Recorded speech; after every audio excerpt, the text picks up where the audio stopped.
bagi kita sekalian. Dan pada kesempatan ini kami juga mau menyampaikan salam untuk orang tua kami yang datang dari Komisi Lansia PGS Depok. Selamat hari Minggu Opa, Oma, Opung Boru, Opung Doli, Akung, Uti, yang juga mungkin itu familiar diucapkan. Hanya orang Batak yang menggunakan nama Opung.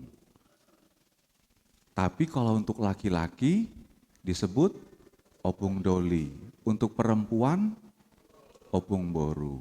Yang mirip dengan orang Batak itu adalah orang Jawa yang menggunakan panggilan Akung. Akung itu sama seperti Opung Doli atau Opa. Untuk perempuan atau Opung Boru dipanggil Uti. Bukan Uki, Uti. Ya. Agak ke dalam I-nya. Ya.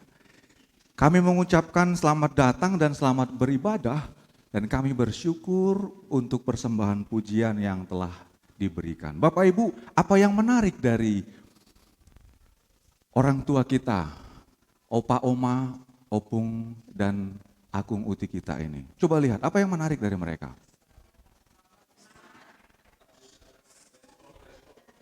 Padahal saya nggak lihat semangat, karena semangat itu nggak usah ditanya gitu ya. Belum disuruh maju aja udah mau maju aja tadi, Pak Denis gitu ya. Saking semangat itu. Mereka ini menariknya, hari ini mereka menggunakan seragam nasional. Hari ini adalah Hari Batik Nasional. Dan mereka menggunakan seragam nasional, luar biasa. Hari Batik. Karena itu jemaat tadi melihat semangat dari Akung, dari Opung, dari Opa, Oma. Biarlah semangat itu terus menyala sampai seperti lagu tadi. Di hari senja kita tetap semakin semangat menyambut Sang Juru Selamat. Amin. Karena banyak sekarang Oma, Opa, Akung, Uti, belum usia 60 tahun ke atas pun sudah seperti lansia gitu. Banyak. Usianya masih 30, 40, tapi kalah sama lansia. Banyak. Karena situasi, kondisi hidup yang menekan. Situasi ekonomi, gejolak, dan percintaan yang menghimpit. Akhirnya mereka seperti enggak bertenaga.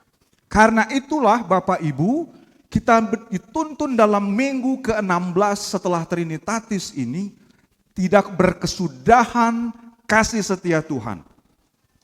Kenapa tidak berkesudahan kasih setia Tuhan? Itulah rahasia kasih. Karena kasih itu tidak akan pernah berakhir, sama seperti matahari yang terus bersinar, begitulah janji Tuhan.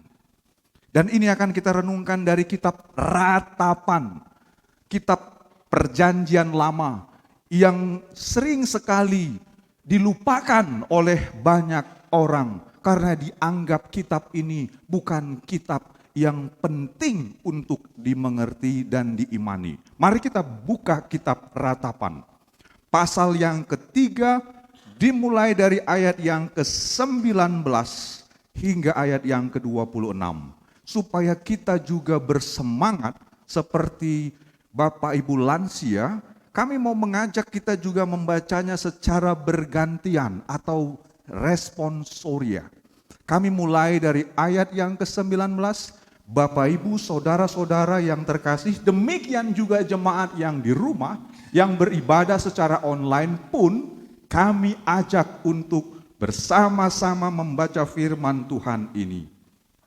Lembaga Alkitab Indonesia menetapkan judul pada perikop ini penghiburan dalam penderitaan. Ratapan 3 ayat 19 sampai 26.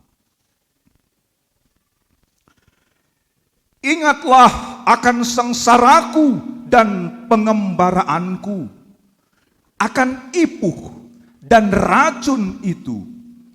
Jiwaku selalu teringat akan hal itu dan tertekan dalam diriku. Tetapi hal-hal inilah yang kuperhatikan. Oleh sebab itu, aku akan berharap. Tak berkesudahan kasih setia Tuhan, tak habis-habisnya rahmat-Nya. Selalu baru tiap pagi, besar kesetiaan-Mu. Tuhan adalah bagianku, kata jiwaku, oleh sebab itu aku berharap kepada-Nya. Tuhan adalah baik bagi orang yang berharap kepadanya, bagi jiwa yang mencari Dia. Adalah baik menanti dengan diam pertolongan Tuhan. Amin. Sampai demikian pembacaan firman Tuhan. Sepintas kalau kita membaca bagian ini, kita diingatkan seperti membaca Mazmur. Kenapa? Karena kitab Mazmur, kitab Amsal, kitab Pengkhotbah bernada sama seperti kitab Ratapan ini. Isinya seperti puisi. Kalau urusan puisi, jangan pernah tanyakan sama opa dan oma. Begitu mereka lahir, orang tua mereka sudah berpuisi. Karena zaman dulu, segala peristiwa kehidupan yang pahit diungkapkan dalam puisi. Kenal oma opa Khairil Anwar? Anak remaja nggak kenal oma Khairil Anwar. Kalau sampai waktuku, aku mau hidup. Coba, anak muda nggak tahu puisi oma. Makanya saya harus berpuisi supaya opa oma juga ingat masa lalu. Bukan mantan loh, masa lalu. Bahaya kalau ingat mantan. Masa lalu. Kitab Ratapan ini berisi tentang pengalaman pahit. Pengalaman yang berat. Dalam bahasa Batak disebut oma, pengalaman yang porsuk. Porsuk. Yang tidak bisa diungkapkan dengan kata-kata, tapi diungkapkan dengan ekspresi, puisi atau nyanyian.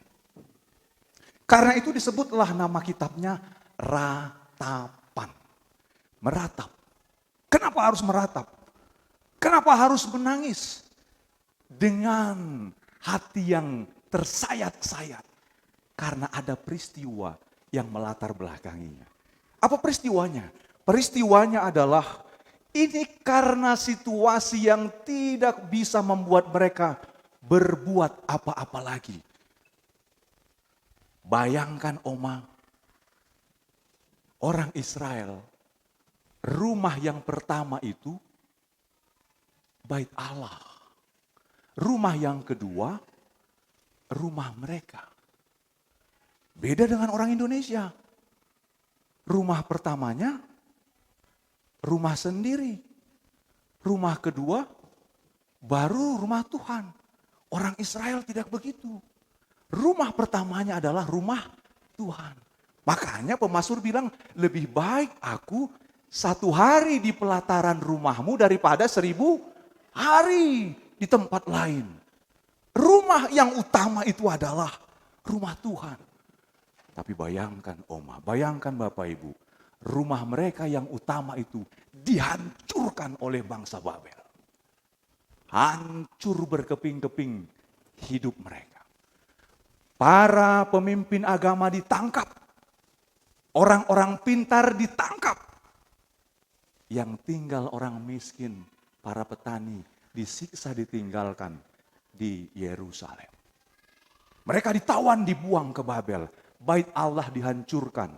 Semua perkakas bait Allah diambil, dijarah. Rasanya itu tidak ada harga diri lagi. Mereka meratap, hancur sudah hidup kita.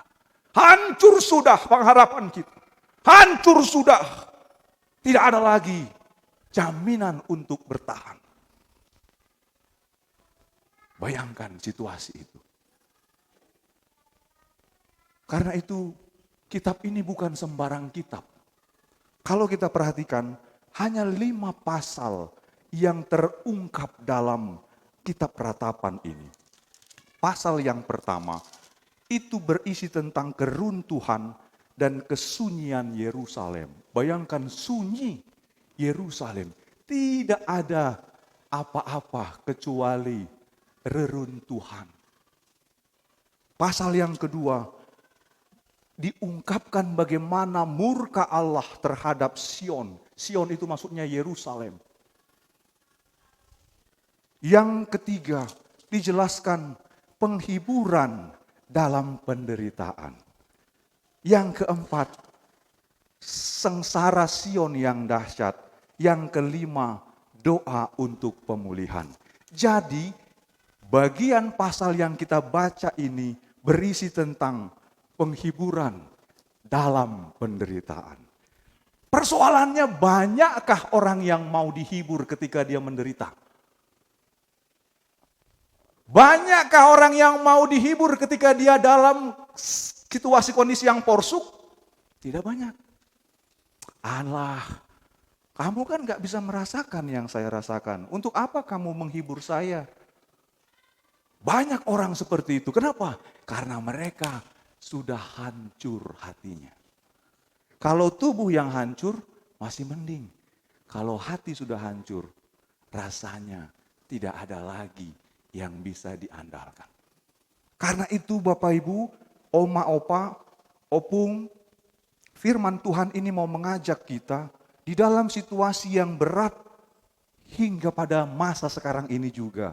Masih adakah orang yang mau berharap sama Tuhan? Nah, firman Tuhan ini menyapa kita. Firman Tuhan ini mau mengajak kita untuk melihat apa yang diungkapkan oleh seorang peratap yang dituliskan ini dalam bentuk puisi. Siapa dia? Banyak yang mengungkapkan ini adalah Nabi Yeremia. Karena Nabi Yeremia melihat sendiri umat Israel diangkut, dibuang ke Babel. Dia lihat sendiri orang-orang Israel Yahudi dianiaya, dipersekusi. Dia lihat sendiri orang-orang sebangsanya, para imam-imam dan orang-orang pandai itu ditangkap, ditawan, dibawa ke Babel. Dia lihat bagaimana itu terjadi.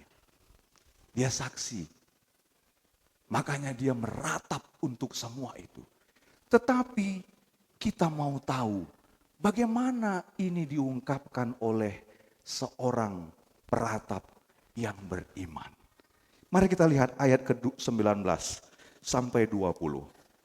Dikatakan di sana, ingatlah akan sengsaraku dan pengembaraanku, akan ipuh dan racun itu. Jiwaku selalu teringat akan hal itu dan tertekan dalam diriku. Bapak Ibu, saya harus ulangi kembali. Teologi orang Israel itu didasarkan atas teologi mengingat. Oma, Opa masih punya daya ingatan enggak? Banyak orang di usia saya, masih usia 30-an, udah enggak ingat dia di mana rumahnya. Dia sering ke rumah orang lain. Dia enggak ingat yang mana pacarnya. Dia sering ke pacar orang lain. Coba. Sakit enggak Oma kalau kita enggak diingat? Beneran? Pernah enggak diingat Oma sama Opa? Teologi mengingat itu penting sekali. Kenapa? Karena firman Tuhan dalam hukum yang keempat. Sama-sama kita ucapkan. Ingat dan kuduskanlah hari Sabat. Kenapa Tuhan harus bilang ingat? Karena dari semua ciptaan Tuhan hanya manusia yang diberi akal budi untuk mengingat siapa penciptanya. Jadi kalau ada manusia yang tidak ingat siapa penciptanya, tentu dia bukan manusia.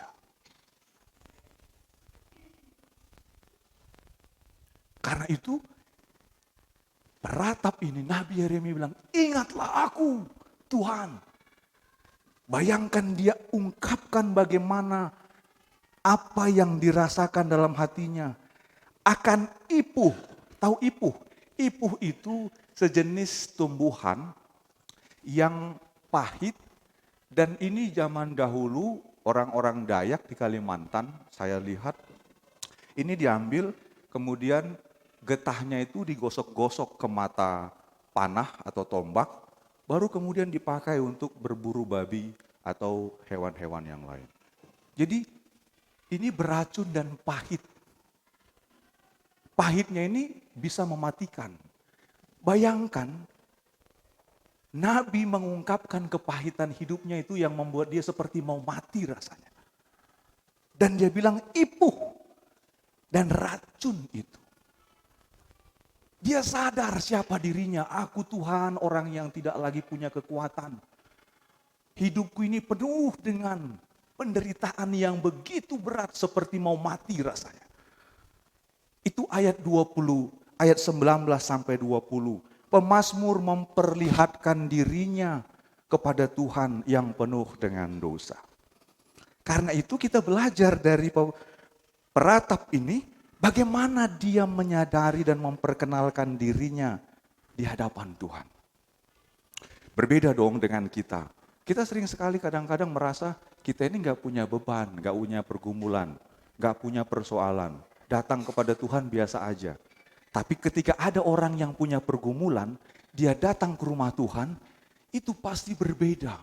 Wajahnya pasti lemas, mukanya lesu, hatinya begitu gundah. Diajak bernyanyi dia biasa aja gitu. Dia berdiri, mari kita berdiri, dia biasa aja. Itu ciri-ciri orang yang punya pergumulan berat. Karena itu orang yang dimaksud di sini ketika dia punya pergumulan berat, dia meratap kepada Tuhan, tapi dia ingat, Tuhan aku ini orang yang lemah. Karena itu peratap di sini memberikan bukti akan kasih setia Tuhan pada ayat yang ke-22. Di sini rahasianya Bapak Ibu, Opa Oma, kita lihat. Ayat yang ke-22. Tak berkesudahan kasih setia Tuhan. Tak habis-habisnya rahmatnya. Selalu baru tiap pagi. Besar kesetiaanmu. Dari ayat ini diciptakan sebuah lagu. Tak habis-habisnya rahmatnya. Selalu baru. Dan tak pernah terlambat pertolonganmu. Besar setiamu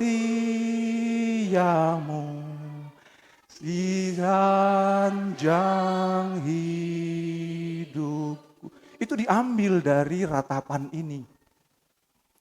Kalau ratapan ini dibuat dalam puisi, kemudian orang Indonesia membuat ini dalam lagu.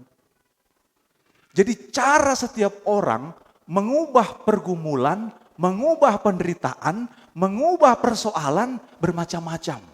Ada yang buat puisi, ada yang buat lagu, ada yang buat buku, ada yang buat karya, ada yang buat berbagai bentuk-bentuk talenta yang lain.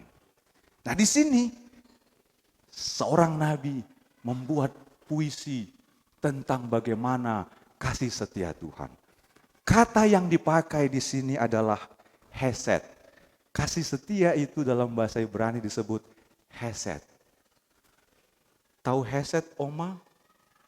Bukan keset yang di kamar mandi, hesed pakai H gitu ya, bukan keset, hesed. Dalam bahasa Ibrani itu artinya rahmat, kasih setia, cinta kasih. Dan itu cinta kasih yang gak habis-habis. Itu kata yang dipakai di sini. Makanya di sini Nabi Yeremia sebagai peratap dia bilang tidak habis-habisnya rahmatmu. Kenapa? Tiap hari baru. Gitu. Tiap hari baru. Sebagai tanda aku masih punya Tuhan dalam pengharapanku. Karena itu pergumulan, penderitaan, ratapan ini diubah menjadi pengharapan bagi Nabi Yeremia. Opa, Oma, apa itu pengharapan? Pengharapan itu seperti daya tahan atau resilience.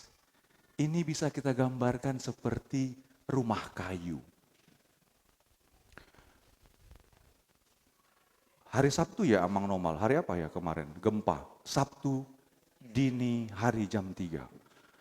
Sumatera Utara itu dihebohkan dengan gempa 6 skala Richter. Dan warga gereja itu banyak di daerah Sumatera bagian utara, Tarutung dan seterusnya, itu terkena gempa. Kalau saya lihat dokumentasi dan berita, jalan itu terbelah. Ada banyak gedung gereja yang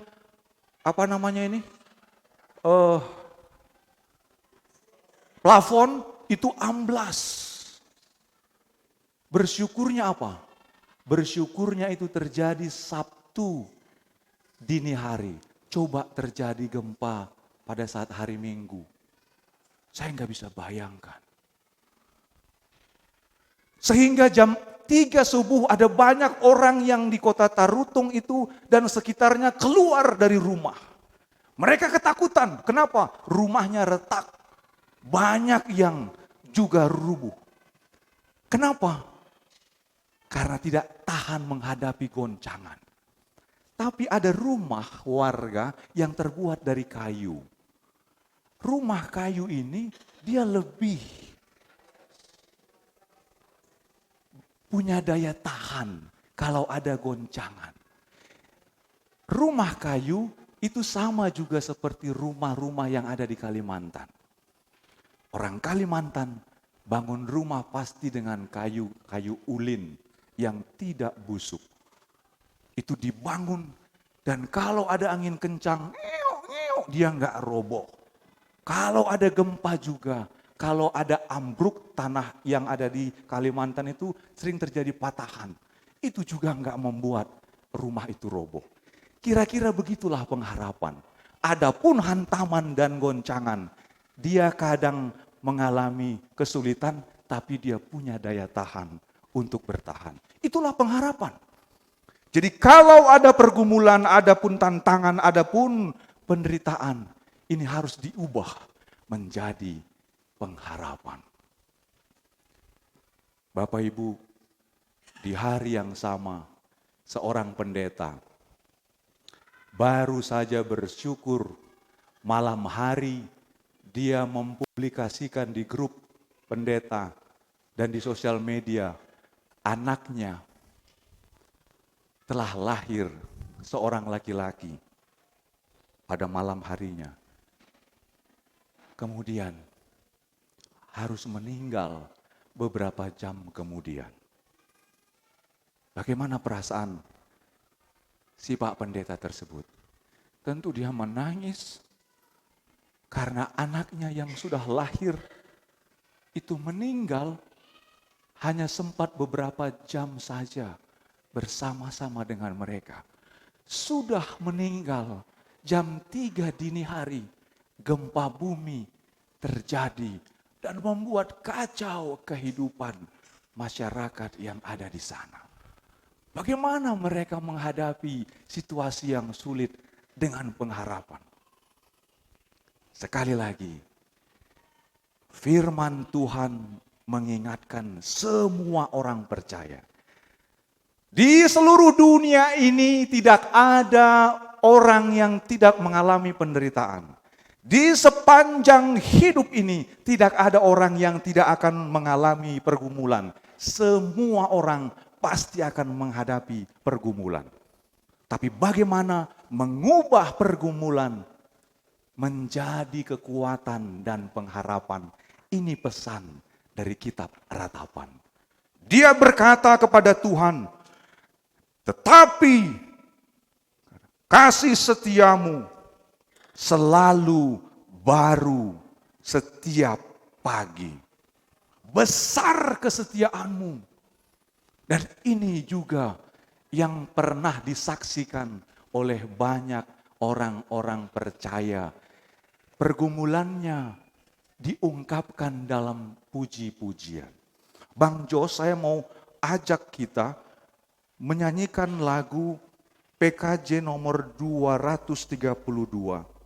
Bapak Ibu, ada seorang bapak yang punya putri namanya Horatio Spafford. Mungkin kita kenal dan tahu lagu ini. Bayangkan putrinya ini harus mengalami kecelakaan yang naas. Sehingga dia harus kehilangan anak-anak. Dan ini digubah menjadi lagu yang terkenal di seluruh dunia. Ada dalam berbagai bahasa, bahkan dimasukkan ke dalam bahasa Batak. Oma, Bapak Ibu sekalian, izinkan kita menyanyikannya dalam bahasa Batak. Nanti setelah bahasa Batak ayat 1 selesai, kita akan nyanyikan dalam bahasa Indonesia PKJ 232. Kenapa saya mau nyanyikan ini dalam bahasa Batak? Karena Oma, Opa, ada satu istilah yang sama tadi yang dijelaskan oleh penulis kitab Ratapan. Apa itu? Porsuk. Itu penderitaan yang begitu berat, gak habis-habisnya. Karena itulah izinkan kita menyanyikannya supaya kita mendapat pesan dari lagu itu. Baru kita nyanyikan di PKJ 232 ayat 1. Mari Bang Jos dan Ibu Prokantor, kita nyanyikan lagu ini. Bagi yang tahu menyanyikannya. Dung sonang rohaku.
pendeta memberikan penghiburan kepada keluarga si pendeta yang meninggal anaknya itu.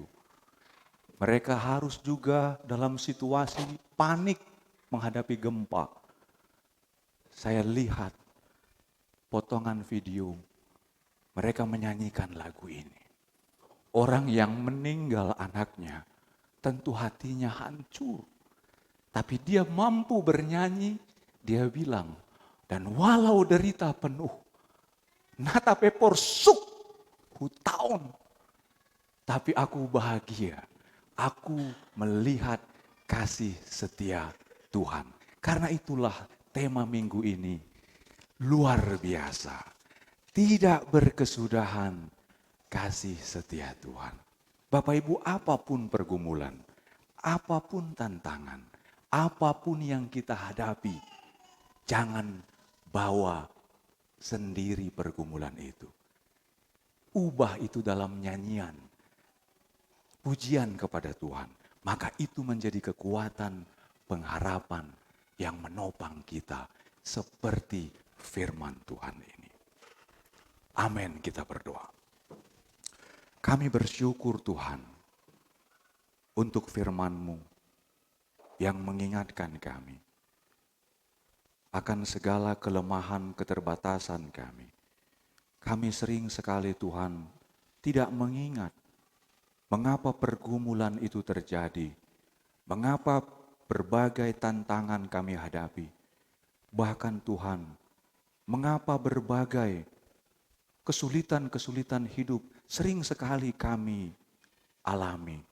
Semuanya itu Tuhan izinkan supaya kami jangan lupa dan berharap kepada Tuhan. Karena itulah Tuhan, firman-Mu mengingatkan kami sebagaimana ini dituliskan dalam ratapan seorang nabi. Ingatlah kami ya Tuhan, jemaat-Mu yang beribadah ini, yang penuh dengan pergumulan, yang penuh dengan berbagai situasi yang berat. Karena kami percaya Engkau Allah yang penuh dengan kasih setia, rahmat-Mu selalu baru setiap pagi. Ini yang menjadi pengharapan bagi kami, karena kasih setia Tuhan tidak pernah berkesudahan di sepanjang hidup kami. Karena itu Tuhan, biarlah semua jemaat-Mu yang boleh beribadah di dalam berbagai pergumulan, di dalam berbagai sakit, di dalam berbagai kesulitan, di dalam berbagai harapan mereka, semuanya itu mereka bawa kepadamu. Di dalam pujian, di dalam puisi, di dalam berbagai hal yang positif, itu sebagai pengharapan yang kami yakini Tuhan tidak pernah meninggalkan kami. Karena Engkau Allah yang penuh kasih dan kasih-Mu tidak berkesudahan. Tuhan, kami bersyukur hari ini kami menerima kunjungan dari Komisi Lansia PGS Depok. Mereka boleh mempersembahkan pujian mereka kepadamu. Dan kami yang mendengarnya pun bersuka cita. Karena itu kami juga datang memohon kepadamu. Berkati Tuhan, Bapak Ibu lansia, Oma Opa, Opung, Akung Uti yang boleh hadir beribadah.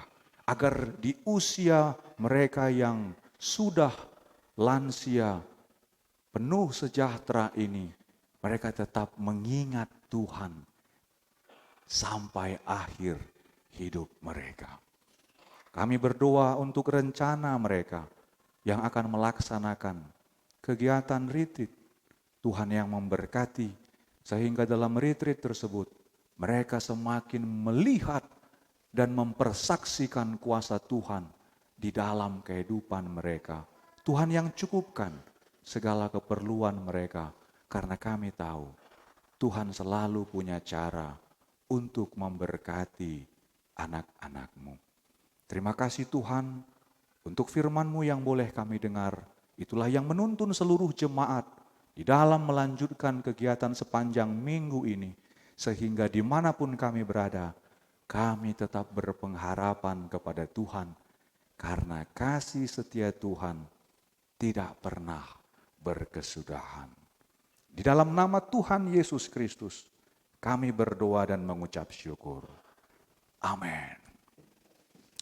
Jemaat Tuhan yang terkasih, kita bersyukur pada saat ini dengan penuh pengharapan kepada Tuhan, maka mari kita angkat lagi pujian kita sebagai tanda syukur kita dari Kidung Jemaat nomor 302 ayat 1 sampai 3.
Jemaat Tuhan yang terkasih, firman Tuhan yang menuntun kita dalam memberikan persembahan tertulis dalam surat Roma pasal 12 ayat yang pertama, demikian firman Tuhan. Karena itu, saudara-saudara, demi kemurahan Allah, aku menasihatkan kamu supaya kamu mempersembahkan tubuhmu sebagai persembahan yang hidup, yang kudus, dan yang berkenan kepada Allah. Itu adalah ibadahmu yang sejati. Amin. Kita berikan persembahan kepada Tuhan.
Marilah kita berdoa kepada Tuhan untuk persembahan yang telah kita berikan.